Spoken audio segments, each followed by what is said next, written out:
What happens when one of music's most iconic legends sits down for what should be a routine interview, only to have the conversation spiral into one of the most uncomfortable moments in daytime television history? Before we get into this, make sure you subscribe and drop a comment below telling me what you think about how this whole situation went down. Janet Jackson arrived at the studio with her usual grace, settling into the chair across from Sunny Hostin with a warm smile. The audience applauded enthusiastically as Sunny began her introduction, praising Janet's legendary career and her impact on multiple generations of artists. Everything seemed perfectly normal, perfectly scripted, perfectly safe. But what nobody in that studio could have predicted was how quickly things were about to unravel. Sunny started with the softball questions, the kind you'd expect. She asked about Janet's latest projects, her creative process, the evolution of her sound over the decades. Janet answered each question thoughtfully, sharing anecdotes that had the audience laughing and engaged. The chemistry seemed fine, professional, exactly what you'd want from a high-profile interview. But then Sunny shifted gears. "Janet, I want to talk about something that's been discussed quite a bit in recent years," Sunny said, her tone changing slightly. "There's been a lot of conversation about your family, particularly about your brother and the allegations that surrounded him. As someone who's been very vocal about social justice issues, how do you reconcile your family loyalty with supporting survivors?" The audience went quiet. Janet's smile faded, replaced by something more guarded. "I think that's a very complex question, Sunny, and I'm not sure this is the right forum for it. But don't you think your platform gives you a responsibility to address these things?" Sunny pressed. "A lot of people look up to you, and they want to know where you stand on these important issues." Janet shifted in her seat, her jaw tightening slightly. "I've always stood for justice and truth, but I also believe in allowing people their privacy, especially when it comes to family matters. My brother is no longer here to defend himself, and I don't think it's appropriate for me to be put in a position where I'm expected to prosecute or defend him in a public forum." Sunny nodded, but her expression suggested she wasn't satisfied with that answer. "I understand that, but at the same time, we're in an era where silence is often seen as complicity. Don't you think that by not speaking out, you're potentially sending a message that protecting family legacy is more important than protecting victims?" "That's not fair," Janet said, her voice firm but controlled. "You're asking me to make a statement that reduces an incredibly complicated situation into a soundbite. I've spent my entire career advocating for people who don't have a voice. I've addressed issues of abuse, control, and power dynamics in my music long before it was popular to do so. To suggest that I'm somehow complicit because I won't publicly discuss my family's private matters is not only unfair, it's inaccurate." The tension in the studio was palpable now. Sunny leaned forward slightly. "I'm not trying to suggest anything, Janet. I'm simply asking you to clarify your position because a lot of people have questions."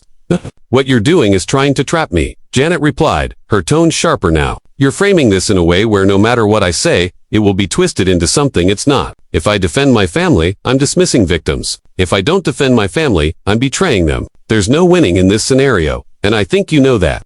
Sunny sat back, her expression cooling. "I'm just doing my job as a journalist. Janet, these are questions that people want answered. Are they?" Janet challenged. "Or is this just good television? Because there's a difference between journalism and entertainment. And right now, I'm not sure which one we're engaged in." The audience murmured, some shifting uncomfortably in their seats. Sunny's co-hosts exchanged glances, clearly unsure whether to intervene. Sunny herself seemed momentarily thrown by Janet's directness, but she recovered quickly. "I think that's a bit unfair," Sunny said. "This show has always been about having real conversations about difficult topics. We don't shy away from complexity. Real conversations require good faith," Janet countered, "and good faith means not ambushing your guest with questions designed to create viral moments rather than genuine understanding. I came here to talk about my music, my art, my upcoming projects. Instead, you've turned this into an interrogation about my family. And frankly, I'm not interested in participating in that." Sunny's expression hardened. "So you're saying we shouldn't ask difficult questions? That we should just let celebrities come on and promote their projects without any accountability?" "Accountability for what, exactly?" Janet asked. "What am I being held accountable for? My own actions, because I'm happy to discuss those. But if you're asking me to answer for someone else's life, someone else's choices, that's not accountability. That's guilt by association, and it's wrong." The atmosphere in the studio had completely transformed. What started as a celebration of Janet Jackson's career had become something else entirely, something uncomfortable and raw. Sunny Hostin wasn't backing down, and neither was Janet. "I think you're misunderstanding the nature of the question," Sunny said, her voice taking on a more formal tone. "When public figures have platforms as large as yours, there's an expectation that comes with that. People want to know that the artists they support align with their values." Janet let out a short, humorless laugh. "So now, we're talking about what people expect from me," Sonny, I've been in this industry for over 4 decades. I've dealt with expectations my entire life. Expectations about how I should look, how I should sound, what I should believe. And I've spent just as long pushing back against those expectations when they're unreasonable. This is one of those times. But don't you see how your refusal to engage with this topic could be interpreted as dismissive? Sonny pressed. There are survivors watching right now who might feel like you're choosing your family's reputation over their pain. And there it is, Janet said, her eyes flashing. You're speaking for survivors now. You're telling me what they feel. That's incredibly presumptuous. Sonny, survivors are not a monolith. They don't all think the same way, and they certainly don't need you or anyone else to tell them what they should expect from me. One of Sonny's co-hosts tried to interject, attempting to lighten the mood. Maybe we should take a step back here and ... No, Janet cut her off, her attention still fixed on Sonny. I want to finish this conversation because I think it's important that people understand what's really happening here. This isn't about accountability or justice or survivors. This is about ratings. This is about creating a moment that people will clip and share and talk about. And I refuse to let my family, my legacy, or these serious issues be reduced to fodder for social media engagement. Sonny's expression grew cold. That's an incredibly cynical take. Janet, we've had countless important conversations on this show about real issues affecting real people. Just because you're uncomfortable with the questions doesn't mean they're not valid. I'm not uncomfortable with questions, Janet shot back. I'm uncomfortable with the disingenuousness of how you're asking them. You're not seeking understanding. You're seeking conflict. There's a difference. I have to disagree with that, Sonny said. I think what you're really uncomfortable with is being challenged. You're used to controlled environments where everyone treats you with kid gloves because you're Janet Jackson. But that's not what we do here. We have substantive conversations, even when they're difficult. Janet's eyes narrowed. Controlled environments. Sonny, I've performed in front of millions of people. I've been scrutinized by the media for my entire life. I've had my personal life dissected in tabloids, my body criticized, my relationships questioned, my choices analyzed. Don't talk to me about controlled environments. What I'm not used to is sitting across from someone who claims to be conducting an interview but is actually conducting an ambush. An ambush. Sonny's voice rose slightly. I gave you a platform. I invited you here to speak. How is that an ambush? Because you're not interested in what I have to say, Janet replied. You're interested in me saying what you want me to say. And when I don't comply with that script, you accuse me of being evasive or privileged or dismissive. It's a setup, and we both know it.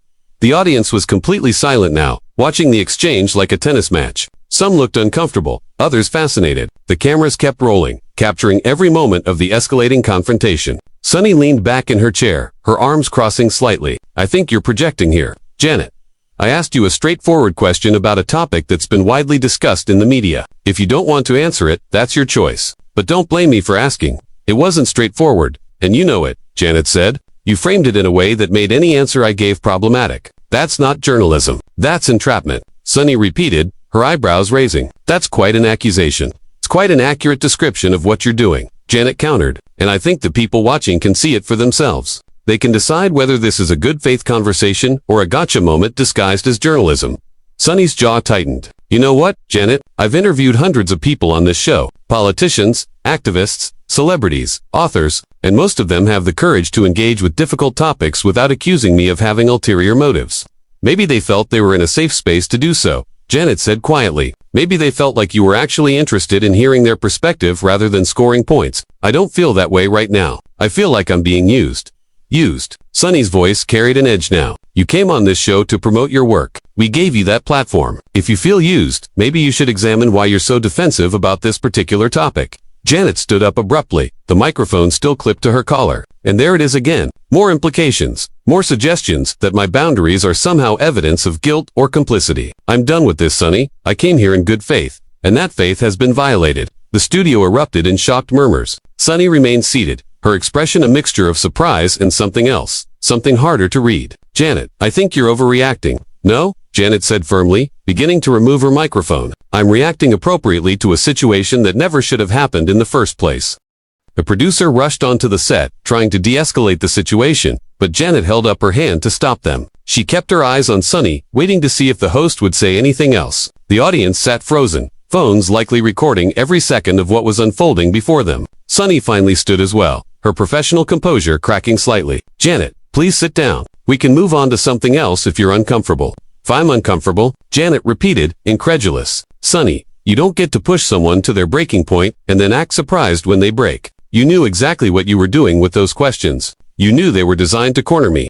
I was asking you to clarify your position on an important issue. Sunny insisted. That's not cornering you. That's journalism. No, journalism would have been reaching out to my team beforehand and saying you wanted to discuss this topic, giving me the choice to participate or not, Janet said, her voice steady despite the clear anger beneath it. Journalism would have been framing the question in a way that allowed for nuance and complexity. What you did was create a false binary and then act like I'm the problem for not choosing a side. One of the other co-hosts stood up now, trying to mediate. Ladies, maybe we can all just take a breath here and ... Don't, Janet said, turning to face her. Don't try to smooth this over like it's just a misunderstanding. What happened here is exactly what Sunny intended to happen. She wanted a moment, and she got one. I just hope it was worth it. Sunny's face flushed. You know what, Janet? You're being incredibly unfair right now. I've been nothing but respectful to you since you walked through that door. Respectful. Janet's voice rose for the first time. You call ambushing me with questions about my deceased brother respectful. You call trying to force me into a public statement about private family matters respectful. Sunny, we clearly have very different definitions of that word. I call asking difficult questions part of my job. Sunny fired back. And if you can't handle that, maybe you shouldn't be doing interviews. The audience gasped audibly at that comment. Janet stared at Sunny for a long moment, her expression unreadable. When she spoke again, her voice was dangerously quiet. Maybe you're right. Maybe I shouldn't be doing interviews, at least not ones where the host is more interested in creating controversy than having a genuine conversation. You want to know something? Sunny, I've been interviewed by some of the toughest journalists in the world. I've sat down with people who asked me challenging questions about my music, my choices, my career, even my family. But those interviews were conducted with respect and integrity. They gave me room to answer honestly without trying to trap me into saying something inflammatory. I wasn't trying to trap you, Sunny protested, but her voice lacked conviction now. Yes, you were, Janet said simply, and the sad thing is, if you had approached this differently, if you had asked me about these issues in a way that felt genuine rather than performative, I might have been willing to have that conversation, but you burned that bridge the moment you decided to prioritize spectacle over substance. Sunny opened her mouth to respond, but Janet continued, her momentum building. You know what the real tragedy is here? There are important conversations to be had about accountability, about legacy, about how we deal with complicated histories. But those conversations require trust. They require a foundation of mutual respect. And you destroyed any possibility of that by treating this interview like a courtroom and me like a hostile witness. That's not what I was doing, Sunny said, but she sounded less certain now. Then what were you doing? Janet challenged. Explain it to me, Sunny. Explain how asking me loaded questions about family trauma on national television, without warning, without context, without any regard for my feelings or my boundaries, is anything other than exploitative? Sunny's face hardened again. You're a public figure. Janet, your family has been in the spotlight for decades. These questions exist whether I ask them or not. The questions exist, yes, Janet agreed. But there's a way to approach them that acknowledges the humanity of everyone involved. You didn't do that. You treated this like an opportunity to put me on trial for something I had no control over. And I'm not going to stand here and let you pretend that's acceptable journalism. Another co-host tried to intervene again. Maybe we should all just calm down and ... I am calm, Janet said, cutting her off. I'm angry, but I'm calm. And I'm also done. I came here because I thought this would be a conversation between professionals. Instead, I got ambushed by someone more concerned with viral moments than genuine dialogue. Sunny's expression shifted then, a flash of something like regret crossing her features before she composed herself. Janet, I'm sorry you feel that way. That genuinely wasn't my intention. Your intention doesn't matter as much as your impact.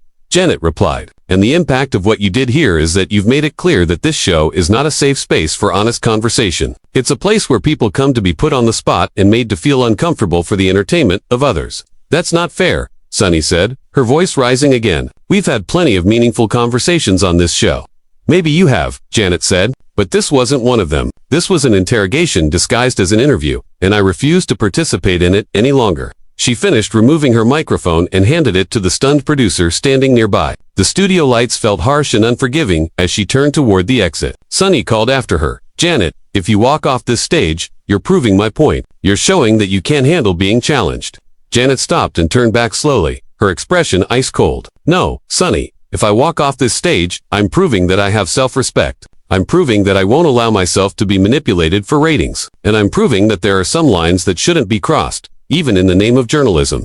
The silence that followed Janet's words was deafening. Every eye in the studio was fixed on either her or Sunny. waiting to see who would speak next, what would happen next. This had gone far beyond an uncomfortable interview moment. This was a complete breakdown of what should have been a straightforward conversation. Sunny's co-hosts looked at each other helplessly, clearly unsure whether to try again, to intervene, or to simply let this play out. The producer who had rushed onto the set stood frozen, the microphone Janet had handed him still dangling from his fingers. And Sunny herself seemed caught between doubling down on her position and trying to salvage what was left of the situation. "Janet," Sunny began, her voice more measured now, "I understand you're upset, and I hear what you're saying, but I think you're mischaracterizing what happened here." "Am I?" Janet asked, her tone sharp. "Then please, characterize it for me. Tell me how this was anything other than what it appeared to be."